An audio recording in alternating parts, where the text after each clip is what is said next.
నిమిషాలు దేవుని యొక్క మాటలను మనం ధ్యానం చేద్దాం. చేయబడిన యొక్క వాక్యాన్ని మనం ధ్యానం చేద్దాం.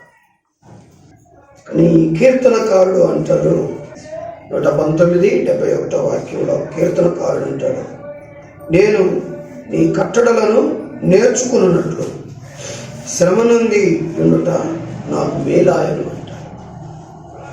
నేను నీ కట్టడలను నేర్చుకున్నట్లు శ్రమ నుండి ఉండుట నాకు మేలాయను. శ్రమ అనేటువంటి మాట మనము అనుకుంటేనే భయం వేస్తాం. చాలామంది శ్రమలంటే చాలా భయం వేస్తారు. అందరికీ భయం శ్రమలంటే. సుఖం అంటే చాలా సంతోషం, ఆశీర్వాదం అంటే, సుఖం అంటే చాలా సంతోషం. అది మనం మానవ నైజం. అది కష్టాలు, శ్రమలు, రోగాలు, నష్టాలంటే అందరికేంటి? బాధ, భయం. కనుక అదే సహజమే, మనకు అవి వస్తుంటాయి.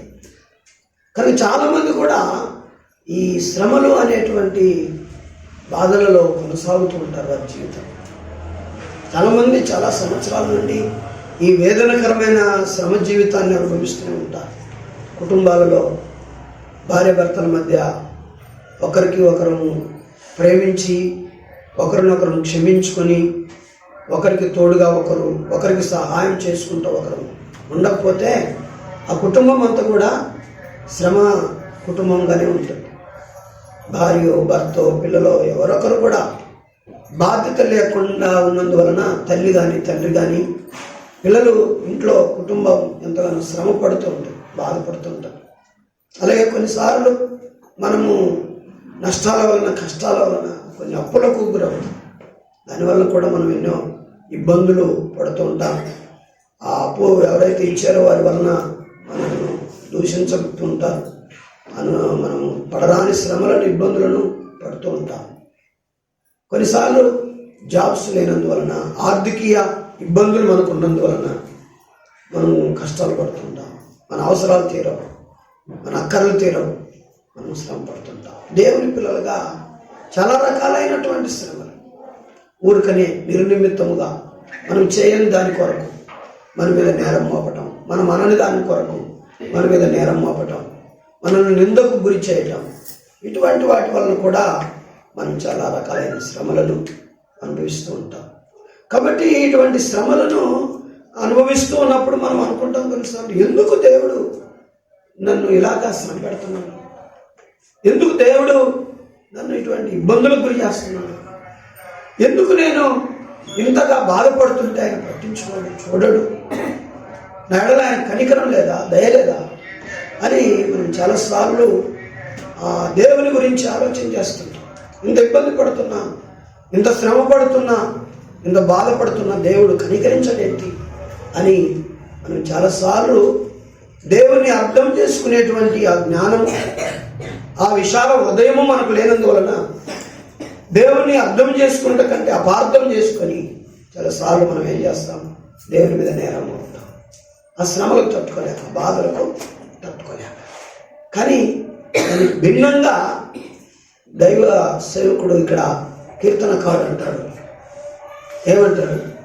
నేను నీ కట్టడలను నేర్చుకొనున్నట్లు శ్రమ నుండి ఇండుట నాకు మేలాయను. ఏమంట? శ్రమ నుండి ఇండుట నాకు మేలు అంట. శ్రమ పడటము నాకు మేలు అంటాడు. ఎంతమంది దీన్ని నమ్ముతాం? శ్రమ నుండి ఇండుట నాకు మేలు అంటే శ్రమలలో దేవుడు ఏదో నేర్పించాలని, ఏదో చూపించాలని, ఏదో అనుభవాన్ని మనకివ్వాలని, ఏదో ఒక శ్రేష్టమైన మార్గములో మనల్ని నడిపించాలని ఏం చేస్తున్నాడు దేవుడు? శ్రమను మన జీవితంలోనికి అనుమతిస్తున్నాడు. కనుక అది తెలియక మనము ఎప్పుడూ సుఖంగా ఉంటేనే, ఎప్పుడూ సౌఖ్యం ఉంటేనే, ఎప్పుడూ నాకు నెమ్మది ఉంటేనే, ఎప్పుడూ నాకు క్షేమం ఉంటేనే, అసలు కష్టం అనేదే నాకు కంటపడకూడదు అని మన జీవితంలో మనం ఆలోచిస్తున్నాం. దేవుని బిడ్డలారా, ఆలోచించేయండి. ఈరోజు మీరు శ్రమ పడుతున్నారా? ఈరోజు ఆర్థికీయ శ్రమలు మీకున్నాయా? కష్టాలు ఈరోజు ఏదైనా జబ్బు బలహీనత మీరు కలిగి వాటిని బట్టి ఎన్నో సంవత్సరాలు ఆ జబ్బు ఆ అనారోగ్యం పెట్టే బాధను బట్టి మీరు శ్రమ పడుతున్నారు. లేకపోతే ఊరికనే నిందలు అవమానాలు అపార్థం చేసుకొని మన మీద వేసిన ఆ నిందలు అవమానాల కొరకు మనం శ్రమ పడుతున్నాము. ఇంట్లో భర్త ఇంట్లో భార్య సరిగా లేనందువలన పిల్లలు ఇబ్బందులు పడుతున్నారా? మీరు ఉండే సుఖాన్ని ఉంచుకోనకుండా ఇద్దరి మధ్య ఎప్పుడు కూడా కొట్లాడుకుంటూ నెమ్మది లేకుండా శ్రమ పడుతున్నారా? అసలు ఈ శ్రమకు కారణం ఏంటి? ఒక దేవుడేదో మన జీవితంలో నేర్పించాలని పాఠము ఆయన ఆశపడుతున్నాడు. కనుక శ్రమలను పెట్టి మనల్ని హింసించాలి, మనల్ని కృంగ చేయాలి, మనల్ని బాధ పెట్టాలి, మనల్ని ఇబ్బంది గురి చేయాలనేది దేవుని ఉద్దేశం కాదు. కానీ శ్రమలలో మనకేదో ఒక శ్రేష్టమైన అనుభవాన్ని పాఠాన్ని దేవుడు నేర్పించాలని ప్రతి ఒక్కరి జీవితంలో ప్రతి ఒక్క కుటుంబంలో ఏదో ఒక చిన్న పెద్ద సమస్యలను మనం ఎదుర్కొంటూ ఉంటాం. కనుక అందుకనే ఎందుకు శ్రమలు అంటే ఇక్కడ భక్తుడు అన్న మాట చూస్తాం. శ్రమలు నాకు మేలు అంటాడు. శ్రమ నుండి ఇండుట నాకు మేలాయం. ఈరోజు మనం ఆ మాట అనుకుందామా? శ్రమ నుండి ఇండుట నాకు మేలాయం, శ్రమ పొందుట నాకు మేలాయం. అది ఎటువంటి శ్రమ అయినా, ఎటువంటి ఇబ్బంది అయినా, ఎటువంటి కష్టమైనా ఈరోజు శ్రమ పడుచున్న నాకు అది మేలుగా మారునుగాక అని మనము అన్నారు, నమ్మాలి. ఎందుకు ఇక్కడ కీర్తనకారుడు దైవజనుడు శ్రమ నుండి ఉండుట నాకు మేలాయను అని అంటున్నాడు అంటే, శ్రమలలో నాకేం నేర్పించావు తెలుసా? నువ్వు నీ కట్టడలను నాకు నేర్పించావు, నీ ఆజ్ఞలను నీ విధులను నాకు నేర్పించావు, నేర్చుకునే కృపను నాకు ఇచ్చావు. ఒకవేళ నా జీవితంలో ఆ శ్రమే రాకపోతే నీ కట్టడలను నేను నేర్చుకునేవాడను కాను. నీ విధులను నీ న్యాయమును నేను నేర్చుకునేవాడనే కాదు. ఆ న్యాయమును ఆ విధులను ఆ కట్టడలను నేను దూరం చేసుకుంటుంటే, కానీ ఈరోజు నాకు శ్రమలోనికి నడిపించినందువలన, బాధలోనికి నడిపించినందువలన నేను బాధ కంటే, కష్టము కంటే, ఇబ్బందుల కంటే శ్రేష్టమైన దానిని, నీ కట్టడలను, నీ విధులను, నీ న్యాయమును నేనేం చేశాను? నేర్చుకున్నాను. దేవునికి స్తోత్రం. కాబట్టి దేవుని బిడ్డలారా, మన కష్టాలలో మన జీవితాన్ని దేవుడు ఒక శ్రేష్టమైన ఉద్దేశం కొరకు నడిపిస్తున్నాడు. ఏంటి అంటే ఆయన న్యాయ విధులు మనం ఏం చేయాలా? నేర్చుకోవాలంట.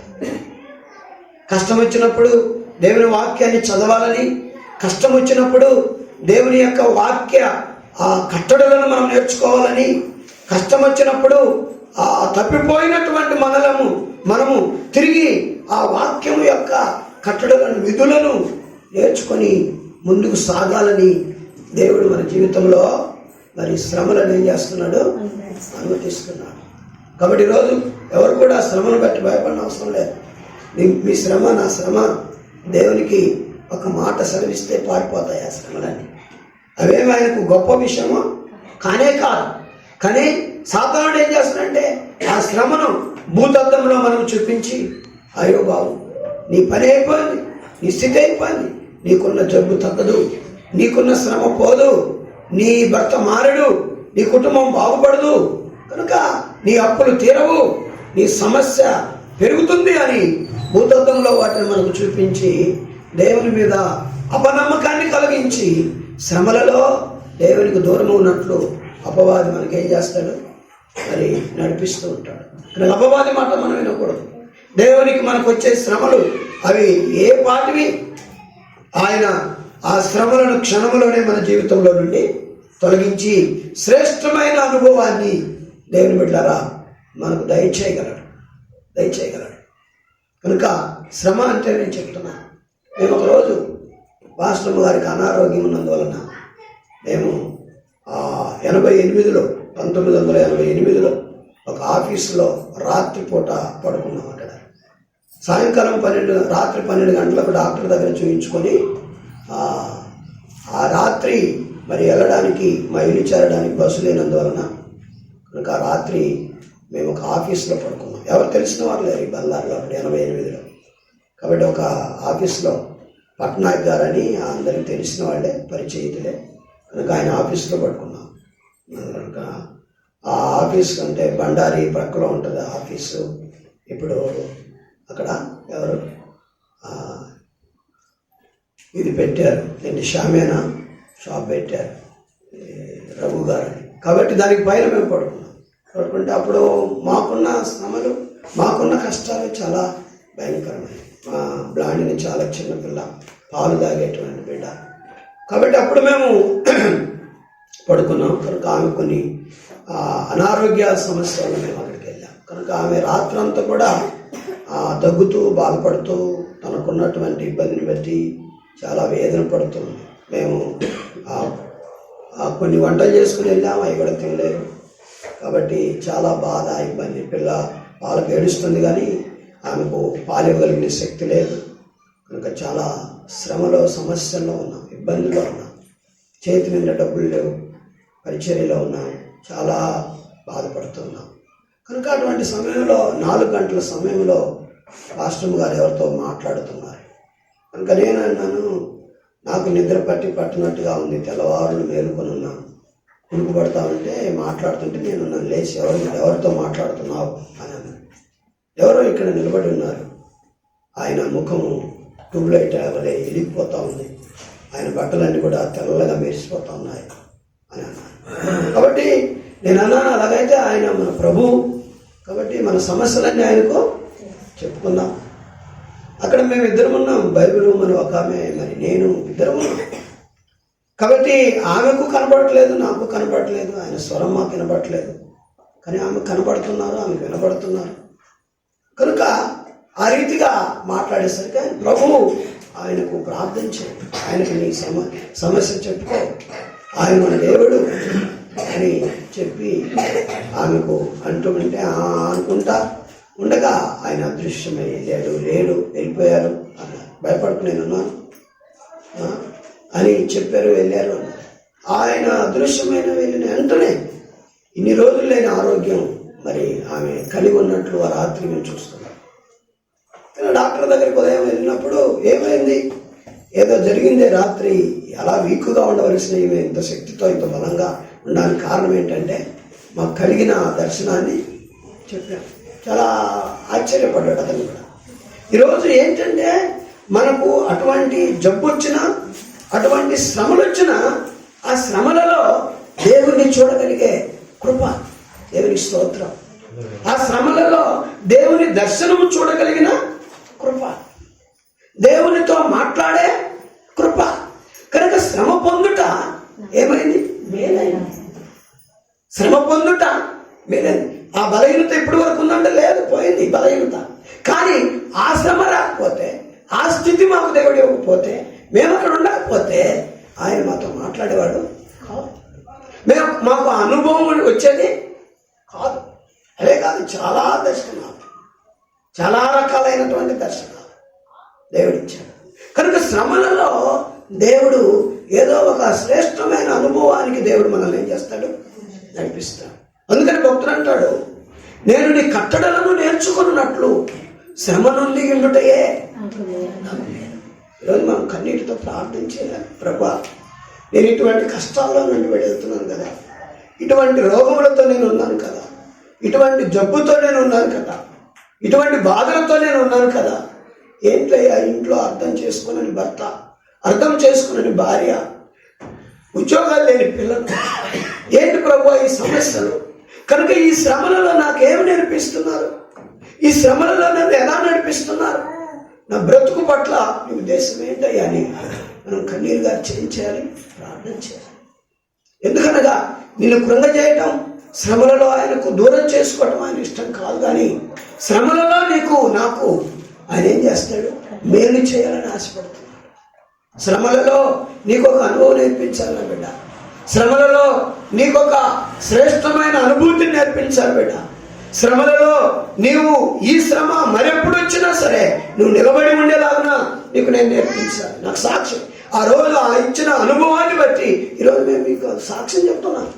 ఆ రోజు ఆ అనుభవం దేవుడు మాకు ఇవ్వకపోతే ఈరోజు మీకు మేము సాక్ష్యము చెప్పేవాళ్ళం కాదు. ఆ రోజు ఆ శ్రమ ఉన్నది కనుకనే దేవుడు ఆ అనుభవాన్ని మాకు ఇచ్చాడు. ఈ రోజున దేవుని పిల్లలమైనటువంటి మనము అవును శ్రమలలో మనం కృంగిపోతే చేతగాని వారం అవుతాం. శ్రమలలో మనం కృంగిపోకుండా శ్రమలలో ఉన్న మనము దేవుని అడగాలి. ప్రభువా, భక్తుడు అంటాడు 119వ కీర్తన 81లో, నేను నీ కట్టడలను నేర్చుకున్నట్లు ప్రభువా శ్రమ నుండి ఇండుట నాకు మేలైంది అని అంటాడు నాయన. మరి ఈ శ్రమలలో నాకేం నేర్పిస్తాం? ఈ శ్రమలలో నన్ను ఎలా నడిపిస్తాం? ఈ శ్రమలలో నాకేం చూపిస్తాం? శ్రమ గురించి నేను బాధపడను ప్రభువా, శ్రమ గురించి నేను భయపడను నాయన. శ్రమలలో నీ వైపు చూస్తాను. 120వ కీర్తనలో 1వ వాక్యంలో భక్తుడు దావీదు అంటారు, 120 కీర్తన 1వ వాక్యంలో, నా శ్రమలో నేను యెహోవాకు మొరపెట్టి తిని అంటారు. ఆయన నాకు ఉత్తరం ఇచ్చెను. దేవునికి స్తోత్రం. నా శ్రమలో నేను యెహోవాకు మొరపెట్టి.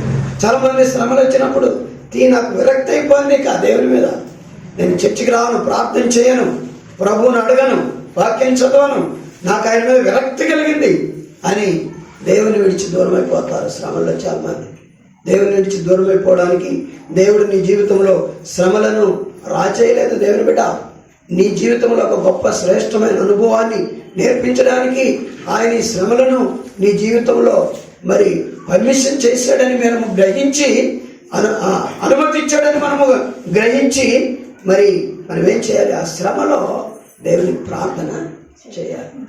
ఆ శ్రమలో దేవుని ప్రార్థన చేయాలి. అందుకనే శ్రమలు నాకు నేను నీ కట్టడలను నేర్చుకున్నట్లు శ్రమ నుండి ఇండుట నాకు మేలాయి. దేవుని కట్టడలో ఎందుకు నేర్చుకోవాలి మనం?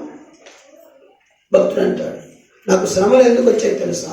ఈ కట్టడలను నేర్చుకోవడానికి.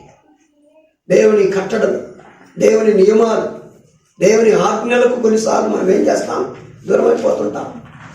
దేవుని కట్టడాలకు విరోధంగా నడుస్తుంటాం. దేవుని ఆజ్ఞలకు విరోధంగా నడుస్తూ ఉంటాం. దేవుని న్యాయ విధులను విడిచిపెట్టి మనము దూరమవుతూ ఉంటాం. ఆదాము మొదలుకొని ఈనాటి వరకు కూడా దేవుని కట్టడలను కొన్నిటిని అనుసరిస్తే కొన్నిటిని అనుసరించకుండా మనం దేవునికి దూరం అయిపోతూ ఉంటాం. దేవుని కట్టడలను మనం అనుసరించాం. అది ఎంత పాపమో, ఆజ్ఞాతిక్రమమే పాపం కదా. అందుకని దేవుని కట్టడలను, విధులను, ఆజ్ఞలను మనం అనుసరించలేనప్పుడు మనం దేవుని దృష్టికి పాపం అవుతాం. కనుక ఆ పాపములోనూ పడిపోయినప్పుడు ఈ శ్రమ ద్వారా తిరిగి ఆ పాపాన్ని సరి చేసుకొని దేవుని కట్టడలను అనుసరించినట్లు దేవుడు మనకేం చేస్తాడు? ఆ శ్రమలను మన జీవితంలో అనుమతిస్తాడు, వాటిని రాజేస్తాడు. కనుక ఈ రోజున నువ్వు దేవుని కట్టడలకు దూరమయ్యావా? ఏదైనా శ్రమను, ఏదైనా ఇబ్బందిని మనం ఈరోజు అనుభవిస్తున్నామంటే దేవుని కట్టడలకు మనం దూరమయ్యామా? దేవుని న్యాయ విధులకు మనం దూరమయ్యామా? దేవుని వాక్యానికి మనం దూరమయ్యామా? దేవుని సన్నిధికి మనం దూరమయ్యామా? దేవునికి ఏ విషయంలో మనం దూరం అవుతున్నాం? కనుక దేవునికి బాధ కలుగుతుంది మనం దూరం అవుతుంటే. తన బిడ్డను పోగొట్టుకున్న తల్లిదండ్రులు ఎవరు సంతోషపడరు కదా. అలాగే నీ కుమార్తె, నీ కుమారుడు నీ నుండి దూరం అవుతే నీకు ఎంత బాధో, అలాగనే మన దేవుని పిల్లలమైన మనం కూడా మన దేవునికి దూరం అయిపోతుంటే, ఆత్మీయంగా ఆయన దగ్గరికి రాకుండా, ప్రార్థనకు రాకుండా, ఆయన సన్నిధిలో మనం ఎదగకుండా మనము మన పిల్లలము దేవునికి దూరం అయిపోతా ఉంటే దేవుడు కూడా ఏం చేస్తాడు? బాధపడతాడు. దేవుడు కూడా కన్నీరు గారుస్తాడు, ఇబ్బంది పడతాడు. కనుక ఈ రోజున దేవుడు అంటున్నాడు, నీ జీవితంలో నేను ఎందుకు ఈ ఇబ్బందిని కలుగజేశానో తెలుసాను బిడ్డ, నీవు తిరిగి నా ఆజ్ఞలను నేర్చుకోవాలి, తిరిగి నా కట్టడ వైపుకు నువ్వు మళ్ళాలి, తిరిగి నా సన్నిధికి నువ్వు రావాలి, తిరిగి నాకు ప్రార్థన చేయాలి, తిరిగి మొదట ఎలాంటి ప్రేమతో నన్ను నువ్వు ప్రేమిస్తున్నావో అలాగే నువ్వు నన్ను ప్రేమించాలని ప్రభు ఈరోజు మనందరికీ కూడా ఏం చేస్తున్నాడు? తెలియజేస్తున్నాడు. కనుక శ్రమ మనకేం కావాలి? కీడు కావాలా? మేలు కావాలి. దాన్ని కీడుగా నువ్వు మార్చుకోవద్దు, మేలుగా మార్చాలన్నది దేవుని ఉద్దేశం. శ్రమలు విస్తరించే కొనకి నువ్వు దేవుని వైపు ఎందుకని దావీదు ఇక్కడ కీర్తనకారుడు ఏమంటాడు, నీ కట్టడలను నేర్చుకున్నట్లు శ్రమ నుండి ఉండుట నాకు మేలాయి. చూద్దాం దేవుని కట్టడలు మనకు ఎందుకు ఉపయోగపడతాయి, దేవుని కట్టడలను మనం ఎందుకు నేర్చుకోవాలి. నిర్గమకాండం 15వ అధ్యాయం, నిర్గమకాండం 15వ అధ్యాయం 26వ వాక్యాన్ని మనం చదువుదాం. మీ దేవుడైన యెహోవా వాక్కులు శ్రద్ధగా విని ఆయన దృష్టికి న్యాయమైనది చేసి ఆయన ఆజ్ఞలకు విధేయులై ఆయన కట్టడలన్నిటిని అనుసరించి నడిచిన ఎడల నేను ఐగుప్తీయులకు కలుగజేసిన రోగాలలో ఏదియో మీకు రానివ్వను. దేవునికి స్తోత్రం. కట్టడలను నీవు విడిచిపెట్టావు, న్యాయ విధులను నువ్వు మర్చిపోయావు, నా ఆజ్ఞలను గైకొనటం లేదు కనుకనే కొన్నిసార్లు నీకు కొన్ని ఇబ్బందులు, శ్రమలు, కష్టాలు వచ్చాయి. తిరిగి ఈ శ్రమ ద్వారా నీవు దేవుని కట్టడల వైపు తిరిగితే, దేవుని న్యాయ విధుల వైపు తిరిగితే, దేవుని యొక్క ఆ శాసనముల వైపు మనం తిరిగినప్పుడు దేవుడు అంటాడు, నీవు నా కట్టడలను అనుసరించి, నా న్యాయ విధులను అనుసరించి, నా ఆజ్ఞలను అనుసరించి నీవు నడిచినట్లయితే ఐగుప్తీయులకు పంపించిన జబ్బులలో, రోగాలలో ఏది నీ మీదకి నేను రానివ్వనంటాడు. దేవుని స్తోత్రం. హల్లెలూయా. కనుక అంటే భక్తుడు నేను నీ కట్టడలను అనుసరించి నడుచుకున్నట్లు శ్రమ నుండి ఉండుట నాకు మేలాయను అని అన్నారు. అంటే ఆ శ్రమ వలన కట్టడలను నేర్చుకున్నాడు, దేవుని మాటల వైపు, ఆజ్ఞల వైపుకు, దేవుని శాసనముల వైపు తిరిగాడు కనుక అతని జీవితంలో దేవుని స్వస్థతను అనుభవించే కృప దొరికింది. దేవుని స్వస్థతను, దేవుడిచ్చే ఆరోగ్యాన్ని, దేవుడిచ్చేటువంటి మేలులను అతడు అనుభవించడానికి ఆస్కారమైంది. నీ ఆజ్ఞలను, నీ కట్టడలను నేర్చుకున్నట్లు శ్రమ నుండి ఉండుట నాకు మేలాయను అంటే కనుక ఏం మేలైంది? ఆయన కట్టడలను నేర్చుకునటం ఏం మేలైంది అంటే దేవుడు అంటాడు, నా శాసనములను, నా కట్టడలను, నా విధులను నీవు అనుసరించి నడుచుకున్నప్పుడు నీకున్న ఐగుప్తీయుల రోగాలలో ఏది కూడా నీ మీదకి నేను రానివ్వను. ఆయన ఆజ్ఞిస్తున్నాడు, నేను రానివ్వను. ఏమంటాడు? ఏ బలహీనత కూడా ఐగుప్తీయులకు పంపించిన జబ్బు ఏదియు మీకు రానియను. నిన్ను స్వస్థపరచు యెహోవాను నేనే. ఐగుప్తీయులకు వచ్చిన జబ్బుల గురించి మనం ఆలోచన చేస్తే అవి తీసివేసుకునే జబ్బులు కాదు.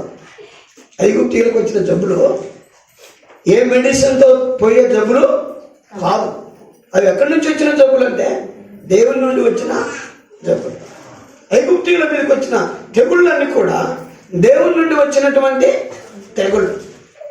దేవుని నుండి వచ్చినటువంటి తెగుళ్ళు సామాన్యంగా యెషయా గ్రంథంలో బబులోను ఆ దేశం గురించి ఆయన మాట్లాడుతూ ఇలాగా అంటారు. బబులోను దేశం గురించి మాట్లాడుతూ ప్రభు ఈ రీతిగా అంటారు. నేను మీకు ఒక వాక్యాన్ని చూపిస్తాను. కనుక ప్రభు అంటున్నటువంటి ఆ మాటను మనము చూస్తే ఆశ్చర్యం కలుగుతుంది. ప్రభు దాన్ని కలుగజేశాడు. కనుక చూద్దాం. 47వ అధ్యాయంలో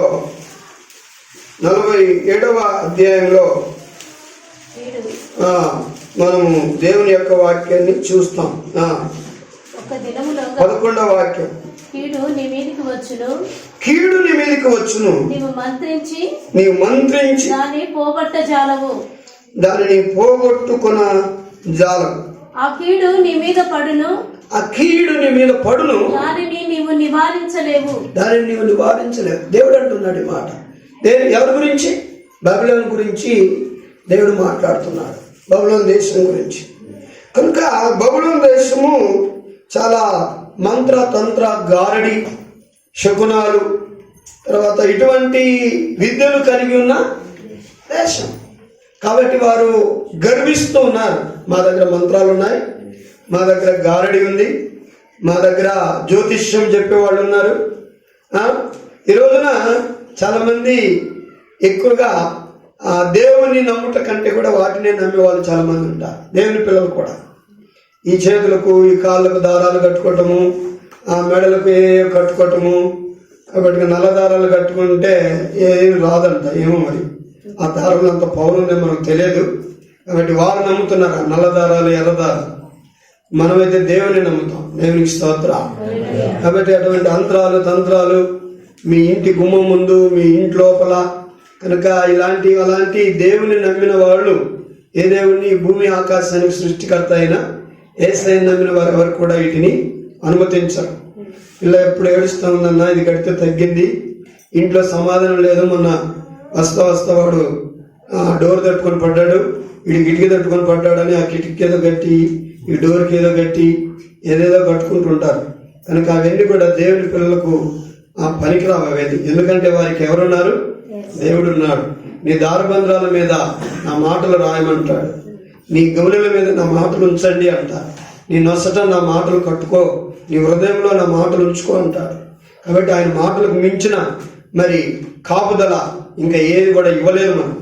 కాబట్టి బబులోను కన్నిక కొన్ని గారడీలు నేర్చుకొని, కొన్ని విద్యలు నేర్చుకొని ఏం చేసిందంటే దేవునికి వ్యతిరేకంగా జీవిస్తూ దేవునికి విరోధంగా బ్రతుకుతూ ఉంది. 12వ వాక్యంలో అంటాడు, నీ బాల్యం నుండి నువ్వు ప్రయాసపడి అభ్యసించిన నీ కర్ణ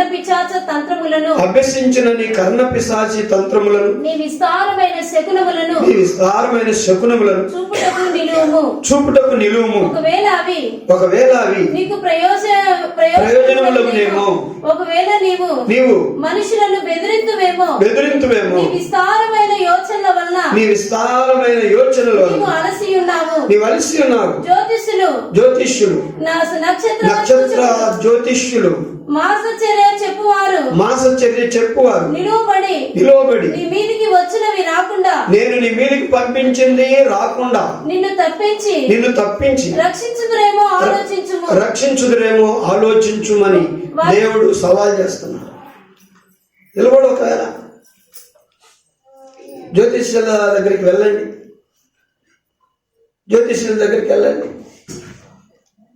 చేతులు చూపించుకోండి, ఇల్లు ఎప్పుడు కట్టాలా, ఏ రోజులు కట్టుకుంటే బాగుంటుందో చూపించుకోండి, పెళ్ళి ఎప్పుడు చేసుకోవాలా, ఏ రోజులు చేస్తే, ఏ తిథిని చేస్తే బాగుంటుందో చూపించుకోండి. ఒకవేళ అవి సంసారాలను బాగు చేస్తే ఏమి చూద్దాం. దేవుని అడిగి చేయాలి, దేవుని అడిగి కట్టాలి, దేవుని మీద ఆధారపడాలి. మనం ప్రభు సవాల్ చేస్తున్నాడు. ఒకవేళ వాళ్ళందరినీ పిలిపించుకో, నేను పంపించిన ఈ కీడు, నేను పంపించే ఈ కష్టం నీ మీదకి రాకుండా తప్పించుకుంటావా చూసుకో అంత. కనుక ఇవన్నీ ఏమి కూడా రక్షించవు. దేవుడు ఒకసారి ఏదైనా రప్పించాడంటే దాన్ని తలవ చేసుకోవటం మన వల్ల కాదు. తిరిగి అది దేవుని వలననే పోవాలి, దేవుని వలననే అది తీసివేయబడాలి. కనుక ఈరోజు సర్వసృష్టికర్త అయిన దేవుడు యేసయ్య అనుకున్నప్పుడు మనం ప్రతిదానికి ఆయన మీద ఆధారపడి జీవించాలి, ఆయన కొరకు నిలవబడాలి, ఆయన కొరకు బ్రతకాలి. దేని కొరకైనా సరే ఈ లోకంలో ఎవరి దగ్గరికి వెళ్ళిన అవసరం లేదు. ఏం చేస్తే బాగుంటుందని యేసయ్య దగ్గరికి వెళ్ళాలి, ఆయన దాసులతో ప్రేయర్ చేయించుకోవాలి. కాబట్టి అంతేగాని నువ్వు ఏదేదో ఊహించుకొని చేసుకుంటే నీకు నష్టాన్ని తెచ్చుకుంటున్నావు, నీకు కష్టాన్ని తెచ్చుకుంటున్నావు, నీకు బాధ తెచ్చుకుంటున్నావు అంతే. ఈ రోజున దేవుని బిడ్డలారా మనం గమనించాలి, ఐగుప్తు దేశంలో పంపించిన జబ్బులు సామాన్యమైన జబ్బులు కాదు, అవి దేవుని నుండి వచ్చిన జబ్బులు. ఆ జబ్బులు వారు తీసుకువేసుకుంటే పోయేటువంటివి కాదు. అటువంటి జబ్బులు ఫరో ఆ దేశంలో రప్పించాడు. మరలా నేను ఇశ్రాయేలును పంపిస్తానంటే తీసివేశాడు. మరలా రప్పించాడు, మరలా నేను ఇశ్రాయేలును పోనిస్తానంటే వాటిని దేవుడే తీసేశాడు. కనుక వచ్చిన ఆ జబ్బులు చాలా భయంకరమైన జబ్బులు, దానికి మెడిసినే లేదు. కానీ అందుకని ఇక్కడ ఎందుకు ఐగుప్తీల జబ్బుల గురించి ప్రభు ప్రస్తావించాడంటే అవి చాలా భయంకరమైన జబ్బులు, ఏ వైద్యునికి అర్థం కాని జబ్బులు, ఏ మెడిసిన్కు లోపడని జబ్బులు. నా దగ్గర ఉంది దానికి మందు, దేవునికి స్తోత్రం, నా దగ్గర ఉంది స్వస్థత దానికి అంటారు ప్రభు. అందుకనే మీరు నా ఆజ్ఞలను, నా కట్టడలను, నా విధులను, నా శాసనాలను మీరు అనుసరించి నడుచుకున్న రోజున, నాకు లోబడిన రోజున, నాకు తల ఉంచిన రోజున ఐగుప్తీయులకు వచ్చిన జబ్బులలో ఏది మీ మీదకి నేను దేవునికి స్తోత్రం. ఎంత గొప్ప మాట. ఈరోజు ఎన్నిసార్లు చూపించి ఎంతమంది డాక్టర్ల దగ్గరికి తిరిగి ఎంత ఇబ్బందులు పడి తగ్గక ఎంత బాధలను అనుభవిస్తున్నాం. అది దేవుని ఆజ్ఞకు లోబడినందువలనేమో, దేవుని కట్టడలకు లోబడినందువలననేమో, దేవుని వాక్యానికి ఎదురు తిరిగి జీవించుతున్నందు వలననేమో, నీ బ్రతుకులో దేవునికి చోటు ఇయ్యనందువలననేమో. ఒకసారి ఆలోచించాయి. తిరిగి ఈ సమస్యలో, ఈ ఇబ్బందుల్లో దేవుని కట్టడలు నేర్చుకో. అందుకే దేవుడు ఈ సమస్యను నీ జీవితంలో అనుమతించాడు. అందుకనే భక్తుడు అంటాడు, అయ్యా నేను నీ కట్టడలను నేర్చుకున్నట్లు శ్రమ నుండి ఇండుట నాకు మేలైంది ప్రభు, నాకు మేలైంది. అవును, శ్రమలో దేవుడు ఏదో నిన్ను హెచ్చరించడానికి, నీకేదో పాఠం నేర్పించడానికి చూస్తున్నాడు. నువ్వు అనుకుంటున్నావు అందరికి వచ్చినట్లు నాకు వచ్చిందిలే, అదే పోతే పోతుంది లేకపోతే లేదు అనుకుంటున్నావా? ఈరోజు దేవుడు ఏదో నీ జీవితం ద్వారా గొప్ప కార్యం చేయబోతున్నాడు. నిన్ను ఒక సాక్షిగా నిలబెట్టబోతున్నాడు. నీ జీవితంలో ఒక అద్భుతం చేయబోతున్నాడు. ఈ శ్రమలో దేవుని వైపు తిరగడము నేర్చుకో, దేవునికి లోబడడం నేర్చుకో. దేవుడు గొప్ప కార్యం నీ జీవితంలో చేస్తాడు. అందుకనే ఈ కట్టడలు, ఈ శాసనాలు నేర్చుకుంటే దేవుడు ఏం చేస్తాడట, నిన్ను స్వస్థపరుస్తాడు. ఐగుప్తీయులకు వచ్చిన జబ్బులలో ఏది కూడా నీ మీదకి నేను రానివ్వను. చాలామంది దేవునికి లోబడక, దేవునికి భయపడక జీవితాలను ముగించేశారు, పాడు చేసుకున్నారు. అసలు సౌలు మనం చూస్తే మొదటి దినవృత్తాంతముల గ్రంథంలో సౌలు గురించి మనము దేవుని యొక్క వాక్యాన్ని చదువుతాం. 10వ అధ్యాయం 13వ వాక్యాన్ని చదువుదాం. ఈ ప్రకారం యెహోవా ఆజ్ఞను గైకొనక ఆయన దృష్టి ఎదుట ద్రోహము చేసినందుకును యెహోవా యొద్ద విచారణ చేయక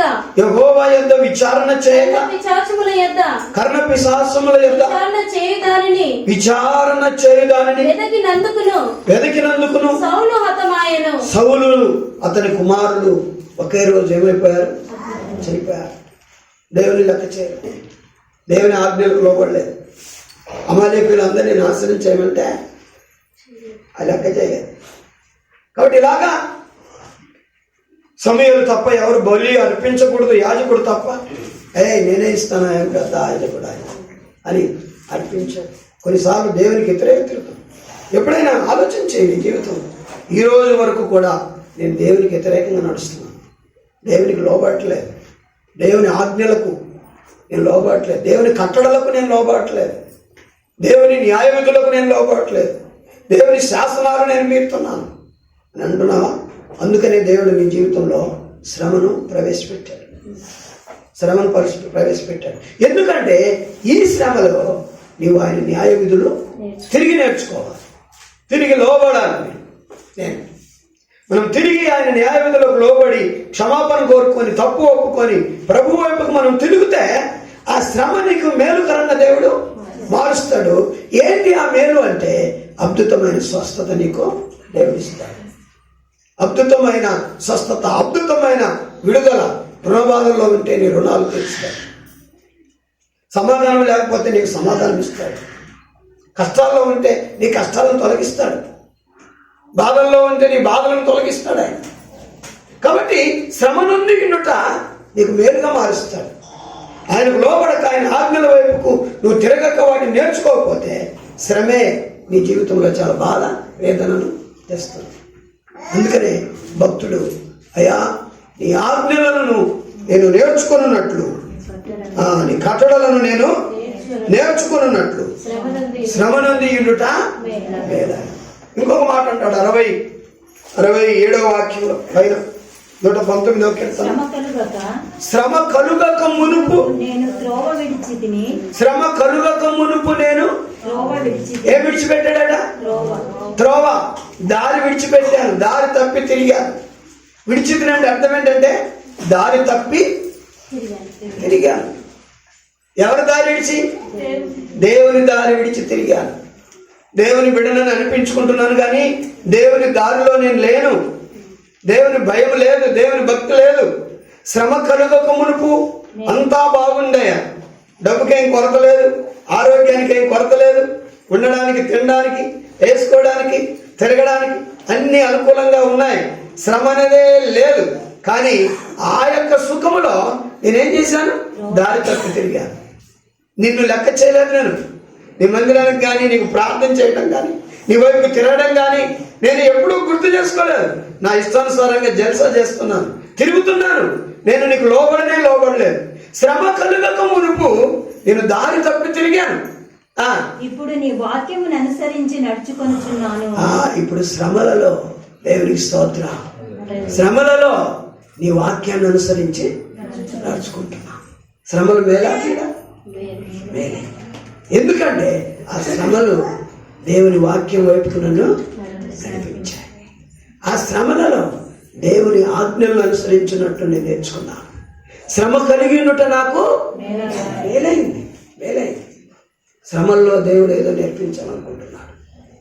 దేవుని వాక్యం వైపు నిన్ను మళ్లించడానికి, దేవుని ఆజ్ఞలను గైకొనడానికి, ఈ ఆజ్ఞానం ప్రకారంగా నడవడానికి, ఈ ఆజ్ఞలను గైకొనడం ఎందుకు అంటే ఐగుప్తీయులకు వచ్చిన జబ్బులలో ఏది కూడా నీ మీదకి రానివ్వకుండా నిన్ను కాపాడడానికి, ఈ శ్రమలలో మరి కాస్త లోతుకు నిన్ను నడిపించడానికి దేవుడు అనుమతిస్తున్నాడు శ్రమలు. అంతేగాని నిన్ను ఇబ్బంది పెట్టి, నిన్ను బాధ పెట్టి, నిన్ను కృంగజేసి, నిన్ను ఏడిపించి, నిన్ను అనాథగా చేయడానికి దేవుడు నీకు ఈ శ్రమలను, ఈ యొక్క ఇబ్బందులను రాచేయలేదు.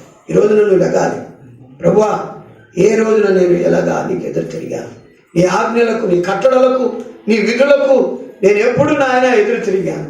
ఇదిగో ఈ విషయంలో నా బ్రతుకు సరిలేదు, ఈ విషయంలో నేను నీకు లోబడటం లేదు, ఈ విషయంలో నీకు నేను ఎదురు తిరుగుతున్నాను ప్రభువా. నా స్థితిని, నా జీవితాన్ని నేను మార్చుకుంటున్నాను ప్రభువా. నన్ను సరిచేయి, నాకున్న ఈ బలహీనతలు తీసివేయి, నాకున్న ఈ కష్టాలు తీసివేయి అని దేవునికి నువ్వు ప్రార్థన చేస్తే దేవుడు మరలా నీకు ఏం చేస్తాడు? సహాయం చేస్తాడు. మరి ఒకటి మనం ఏం చూసామంటే శ్రమలు మేలుగా మార్చేది. మేలు ఎలాగైందంటే దేవుని కట్టడల వైపు అనుసరించి నడుచుకోవటం. శ్రమలు ఎలాగ మేలయ్యంటే దేవుని వాక్యాన్ని అనుసరించి నడుచుకోవటం. అది స్వస్థతకు కారణంగా, మేలుకు కారణంగా శ్రమలు ఆ భక్తుల జీవితంలో మేలైపోయాయి. మరొక విషయాన్ని, సందర్భాన్ని దేవుని పిల్లరా మనం చూద్దాం. ఆదికాండము 32వ అధ్యాయంలో దేవుని యొక్క వాక్యాన్ని, 9వ వాక్యాన్ని మనం చూద్దాం. 32:9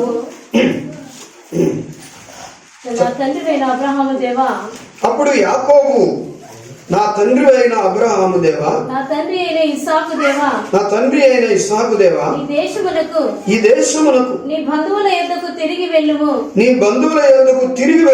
నీకు మేలు చేసేదనని నాతో చెప్పిన యెహోవా,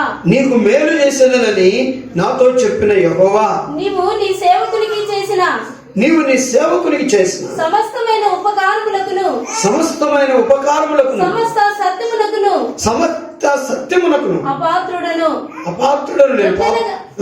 ఎట్లనగా నా చేతి కళ్ళతో మాత్రమే ఈ యోర్దాను దాటి తిని, ఇప్పుడు నేను 2 గుంపులైతిని. నా సహోదరుడైన ఏశావు చేతి నుండి దయచేసి నన్ను తప్పించుము. అతడు వచ్చి పిల్లలతో తల్లిని నన్ను చంపునేమో అని అతనికి భయపడుచున్నాను.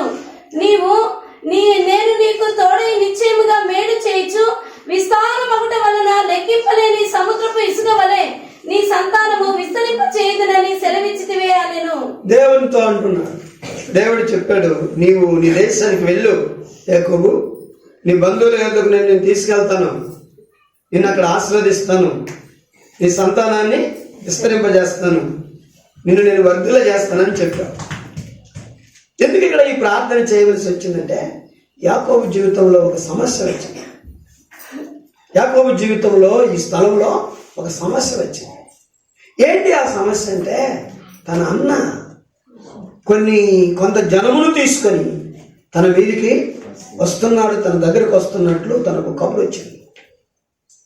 కబురు వచ్చేసరికి మా అన్నయ్య నేను ద్రోహం చేసి అతనికి రావలసిన దీవెనలు నేను తీసుకొని మోసంతో నేను పరిగెత్తి వెళ్ళిన ఆ దినమును ఇంకా మా అన్నయ్య మర్చిపోలేదు.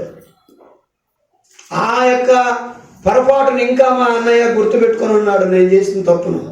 కనుక ఆ తప్పును బట్టి నన్ను వదిలిపెట్టడు ఆయన. అప్పుడే నన్ను చంపాలని చాలా ప్రయత్నాలు చేశాడు. నేను అక్కడి నుంచి ఇంటి దగ్గర నుంచి బయటకు వచ్చినందువల్ల బ్రతికిపోయాను. కానీ ఈ రోజున అదే పొరపాటు మరలా నా జీవితంలో జరుగుతుంది. అది మనసులో పెట్టుకున్నాడు. ఇంతమందిని తీసుకొని వస్తున్నాడంటే తల్లులతో పిల్లలతో తల్లును నన్నును ఏం చేస్తాడు, నరికేస్తాడు. నాకు చాలా భయము, వణుకు పుట్టుచున్నది. ఏంటి, దేవుడు మాత్రము నువ్వు వెళ్ళు, నీకు మేలు చేస్తాను, నువ్వు దీవించబడదు, నువ్వు ఆశీర్వదించబడతావు, నీ జనము విస్తరిస్తారు అని నాకు చెప్పాడు. కానీ ఈ సమస్య ఏంటి మరి మధ్యలో, ఈ బాధ ఏంటి మరి మధ్యలో, ఇబ్బంది ఏంటి? ఎందుకు నా అన్నను ఒక శత్రువుగా ఆయన పంపిస్తున్నాడు అనుమతి? ఎందుకు నా జీవితంలో ఈ సమస్యను గురి చేశాడు?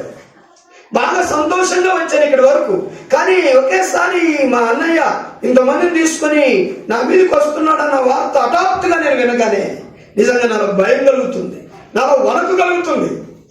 దేవుడు నన్ను దీవిస్తే ఎందుకు ఇలా జరుగుతుంది? దేవుడు నిన్ను విస్తరిస్తానంటే ఎందుకు ఇలా జరుగుతుంది? ఎందుకు ప్రాబ్లమ్స్, సమస్యలు నాకు ఎదురవుతున్నాయి నా మార్గంలో అని ఆలోచన చేయడం మొదలెట్టారు. ఏ దేవుడైతే యాకోబుకు నిన్ను నేను దీవిస్తాను, నిన్ను నేను ఆశీర్వదిస్తాను, నీ సంతానాన్ని వృద్ధి చేస్తాను, నీ తండ్రి దేశానికి నడిపిస్తాను అని చెప్పాడో ఆ దేవునికి ప్రార్థన చేస్తున్నాడు. నా తండ్రి అయిన అబ్రహాము దేవా, నా తండ్రి అయిన ఇస్సాకు దేవా, నాయనా నీవు ఇలా చెప్పావు కదా, మరి ఇదేంటి నా అన్నయ్య అలా వస్తున్నాడు అని ఓ వేదన కలిగి ప్రార్థన చేస్తున్నాడు. దేవుని పిల్లారా, అదే మనం ఈరోజు నేర్చుకోబోతున్నాం. ఎప్పుడైతే మనకు పరిస్థితులు ప్రతికూలంగా అనుకూలంగా లేకుండా ప్రతికూలంగా మారుతాయో, ఎప్పుడైతే మనం అనుకున్నది జరుపుకోకుండా విరోధంగా జరుగుతుంటుందో, అప్పుడు దేవుడు ఎందుకు ఆ రీతిగా చేస్తున్నాడంటే నువ్వు ప్రార్థన చేయడానికి. దేవుని స్తోత్రాలు. నువ్వు ప్రార్థన చేయడానికే. నువ్వేదో దాని గురించి ఆలోచన చేస్తూ చింతపడుతూ ఇంకా లేనిపోయిన జబ్బులు తెచ్చుకొని దేవునికి విరోధంగా ఆలోచన చేసి ఆయన అవమానించడానికి కాదు. కానీ ఎందుకు దేవుడు ఎంతవరకు వచ్చినప్పుడు అంతవరకు సంతోషం ఉంది. ఇప్పుడు ఈ వార్త విన్నప్పటి నుంచి నాకు బాధ, భయము, వణుకు కలుగుతుంది అని చెప్పి అంటున్నాడు. ఎందుకో తెలుసా? ప్రార్థన చేయడానికే దేవుడు నీ జీవితంలో సమస్యను అనుమతించాడు ప్రార్థన చేయడానికి. అందుకని అలాగ అడిగి అక్కడ ఏం చేశాడంటే ఈ సమస్య ఏంటో నేను తెలుసుకోవాలి, ఈ యొక్క ఇబ్బంది ఎందుకు వచ్చిందో నేను తెలుసుకోవాలి అని చెప్పి భార్యలను, పిల్లలను అందరినీ, ఆ మందలను, దాసదాసులను అందరినీ పంపించేసి పెనుయేలు స్థలంలో ఒంటరిగా రాత్రి ఒక్కడే ఏం చేశాడు, మిగిలిపోయాడు. నేను అనుకుంటున్నాను ఒకవేళ ఈ అన్నయ్య వాళ్ళను తీసుకొని ఇతను ఎదుర్కొనడానికి వచ్చి ఉండక సమస్యలన్నీ అనుకూలంగా ఉంటే ఈ యొక్క పెనుయేలు స్థలంలో ఈ రాత్రి యాకోబు నిలిచేవాడు కానే కాదు. అతడు తన మందతో, తన భార్య పిల్లలతో వెళ్ళేవాడే. కనుక తన భార్య పిల్లలతో వెళితే తన జీవితంలో దేవుడు నేర్పించే అనుభవాన్ని అతడు చూసేవాడు కాదు. దేవునికి స్తోత్రం. దేవుడు చూపించబోయే అనుభవం, దేవుడు చూపించే అద్భుతం అతడు చూసేవాడే కాదు. కనుక సరదాగా వెళ్ళిపోయేవాడు. ఎప్పుడైతే ఈ వార్త విన్నాడో అతడు అందరినీ పంపించేసి ఒంటరిగా ఆ పెనుయేలు స్థలంలో ఆ రాత్రి ఏమైపోయాడు, మిగిలిపోయాడు. మిగిలిపోయి ఆ రాత్రంతా కూడా ఏం చేశాడు, ప్రార్థన చేశాడు. ఆ రాత్రంతా కూడా ప్రార్థన చేశాడు. మనం చూద్దాం 22వ వాక్యంలో, 32వ అధ్యాయం 22వ వాక్యం. అది ఆ రాత్రి అతడు లేచి తన ఇద్దరు భార్యలను, తన ఇద్దరు దాసీలను, తన 11 మంది పిల్లలను తీసుకొని యబ్బోకు రేవు దాటిపోయాను. యాకోబు వారిని తీసుకొని ఆ ఏరు దాటించి తనకు కలిగినదంతయు పంపివేసెను. యాకోబు ఒక్కడు మిగిలిపోయెను.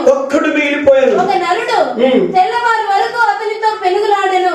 తాను అతని గెలవకుండా చూచి తొడగూటి మీద అతనిని కొట్టెను. అప్పుడు అతడు అతనితో ఆయనతో పెనుగులాడుట వలన యాకోబు తొడగూడు వసిలెను.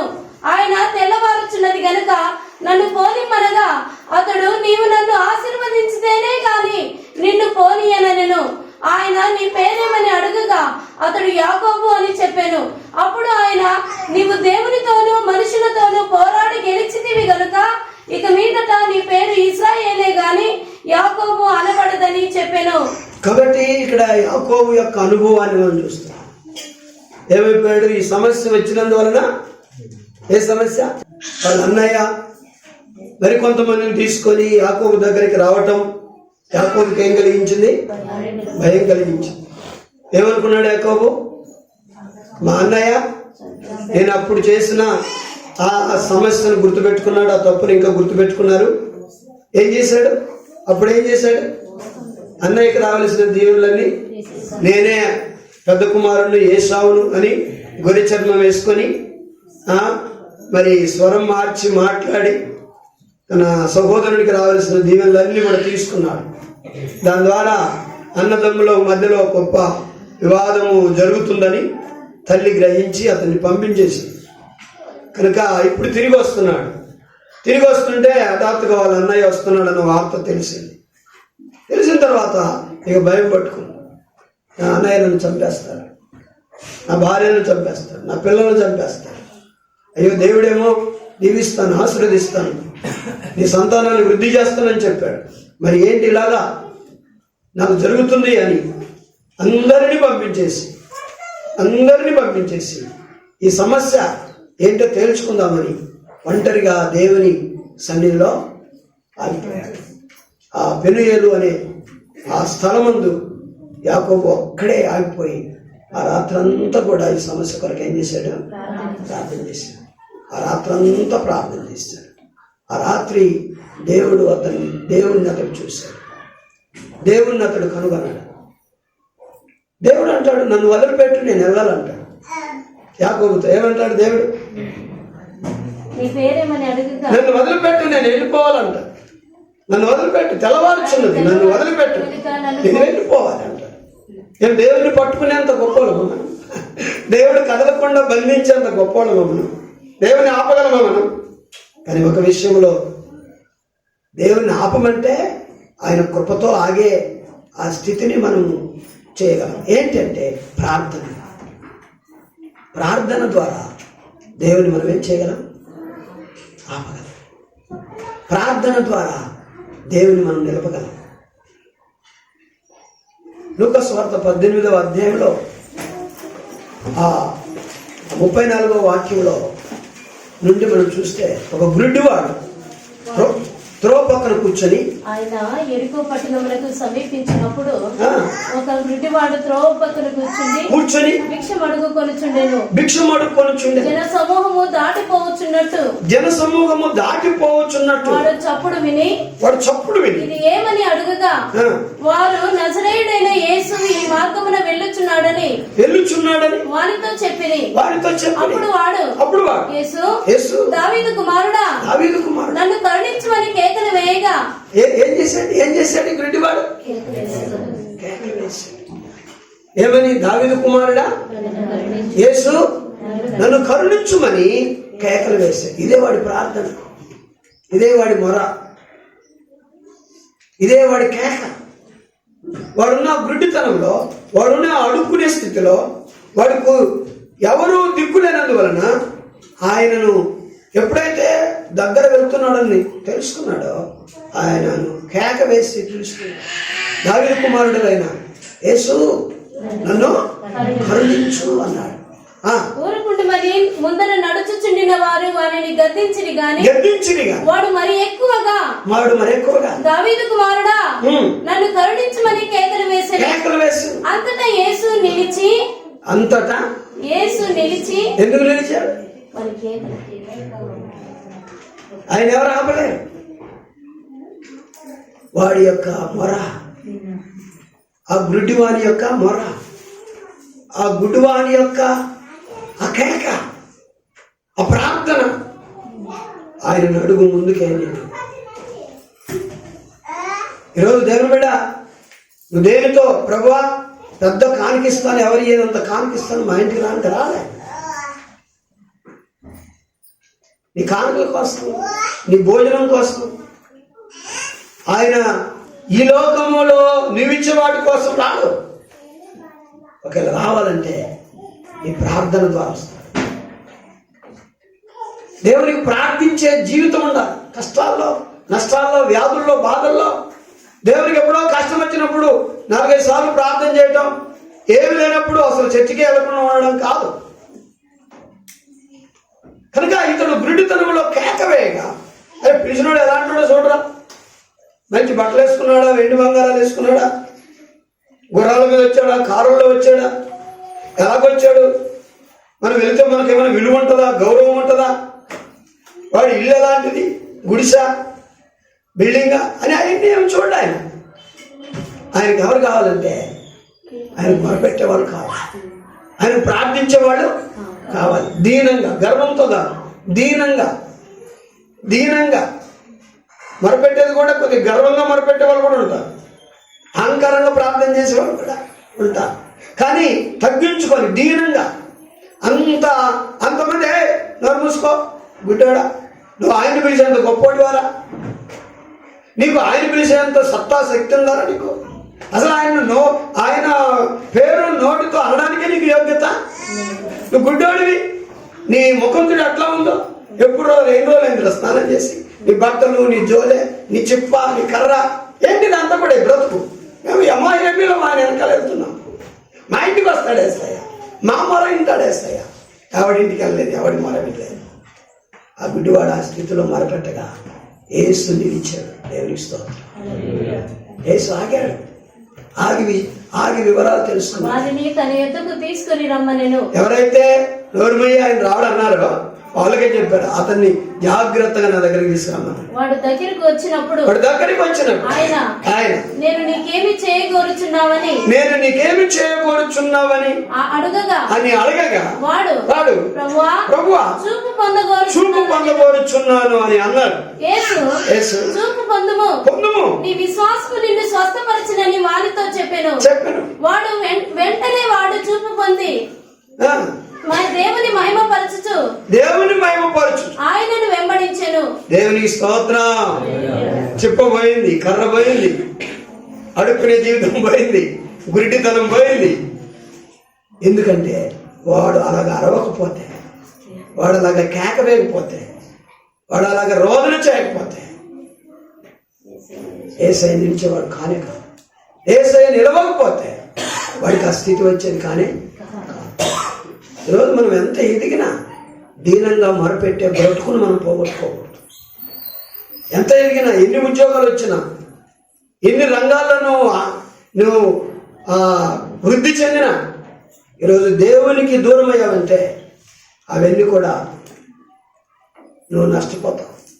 ఈరోజు నిన్ను నన్ను హెచ్చరిస్తున్నాడు. నేను అప్పుడు ఎలా ప్రార్థన చేస్తుంటే ఇప్పుడు ఎలా ప్రార్థన చేస్తుంది, అప్పుడు ఎలాగొస్తుంటే ఇప్పుడు ఎలాగొస్తున్నావు. అప్పుడు ఉదయం వేస్తే మోకాళ్ళొంచి ప్రార్థన చేసేదాం, బైబిల్ చదివేవారు, చర్చికొచ్చేవారు. ఇప్పుడు చాలా మారిపోయాయి కదా మీరు. ఎందుకంటే ఈ ఉద్యోగం ఇచ్చానన్నా, ఈ హోదా ఇచ్చానన్నా, ఈ స్థితిగతి ఇచ్చానన్నా లేదు. దేవుడు ఒకవేళ నీవు కొన్ని పరిస్థితులు ఎప్పుడు ఇలాగే ఉండవు, కొన్ని అనుకూలం కాని పరిస్థితులు వచ్చినప్పుడు నువ్వు మొరపెట్టినప్పుడు నీ మొర ఆయన వినడు. గుడ్డివాని మొర వింటాడు, నీకంటే హీనుల మొర వింటాడు ఆయన, కానీ నీ మొర ఆయన వినడు.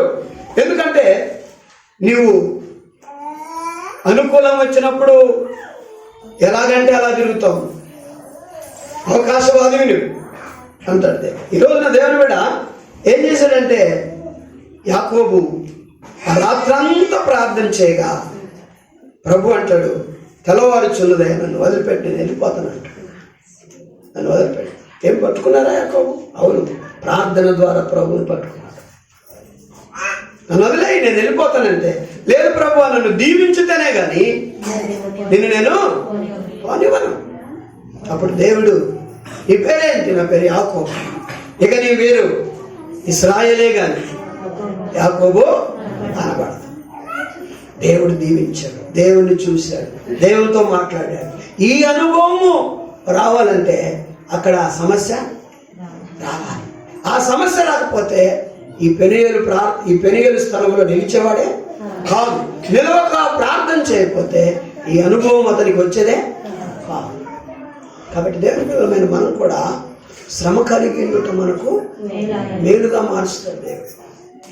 యాకోబు జీవితంలో ఆ ప్రాబ్లమ్స్, ఆ ఇబ్బందులు వచ్చినందువలన తనకు మేలైందా కీడైందా? మేలైంది. ఎందుకు? దేవుని సన్నిధిలో గడపగలిగాడు, దేవుని చూడగలిగాడు, దేవునితో మాట్లాడగలిగాడు, దేవుని చేత దీవించబడగలిగాడు. కాబట్టి ఒకవేళ ఆ సందర్భం వచ్చి ఉండకపోతే వెళ్ళిపోయేవాడు. అలాగే ఈ అనుభవం ఉండేది కాదు. తన లైఫ్ లో చచ్చే వరకు పెనుయేలు స్థలంలో తనకు దేవుడు చేసిన కార్యాన్ని అందరికీ చెప్తాడు. దేవునికి స్తోత్రం. అలాంటి అనుభవం వచ్చి ఉండకపోతే ఏం చెప్తాడు? సాక్ష్యం లేని మనిషిగా మిగిలిపోతాడు. ఈరోజు దేవుడు శ్రమలను ఎందుకు మన జీవితంలో అనుమతిస్తున్నాడంటే నీవు ఒక సాక్షిగా ఉండాలి. యవనస్తురాలైనా యవనస్తులైనా, వృద్ధుడైనా వృద్ధురాలైనా, ఎవరైనా సరే నువ్వు ఒక సాక్షిగా ఉండాలని దేవుడు కొన్ని శ్రమలను నీ జీవితంలోనికి అనుమతిస్తున్నాడు. అంతేగాని నిన్ను ఇబ్బంది పాలు చేయడానికి కానే కాదు. ఆ శ్రమలలో దేవుని దగ్గర నమ్మకంగా ఉంది. ప్రభువా, ఈ శ్రమల ద్వారా నాకేం నేర్పిస్తావు? ఒకటి భక్తుడు అంటాడు, నీ కట్టడలను నేను నేర్చుకున్నట్లు శ్రమను దీనుట నాకు మేలా. నేను శ్రమ కలుగక మునుపు నేను త్రోవ విడిచి తిని ఇప్పుడు నీ వాక్యమును అనుసరించి నేను నడుచుకొనుచు. కాబట్టి యాకోబు దావీదు గారు అంటారు కదా 120 కీర్తనలో, నేను నా శ్రమలలో నేను యెహోవాకు ఏం చేశాను? ప్రార్థన చేయాలి. మన పరిస్థితులను దేవుడు మారుస్తాడు, స్వస్థపరుస్తాడు దేవుడు. రెండవది, మనకి ఇటువంటి శ్రమలను కొన్ని హఠాత్తుగా వినకూడని సంఘటనలు మనం విన్నప్పుడు మనం దేవుని దగ్గరికి వెళ్ళాలి, ప్రార్థన చేయాలి.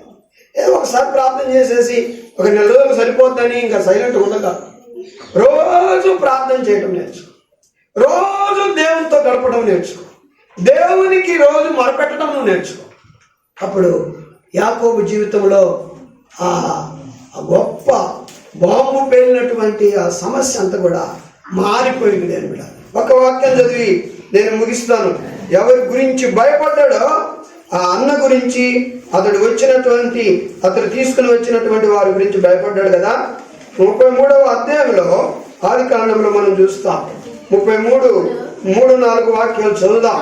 తాను వారి ముందర వెళ్ళుచు తన సహోదరుని సమీపించు వరకు 7 మార్లు నేలను సాగిలపడి యాకోబు 7 మార్లు తన అన్నయ్య అయిన ఏశావుకు సాగిలపడుతూ వచ్చాడు ప్రార్థన అయిన తర్వాత.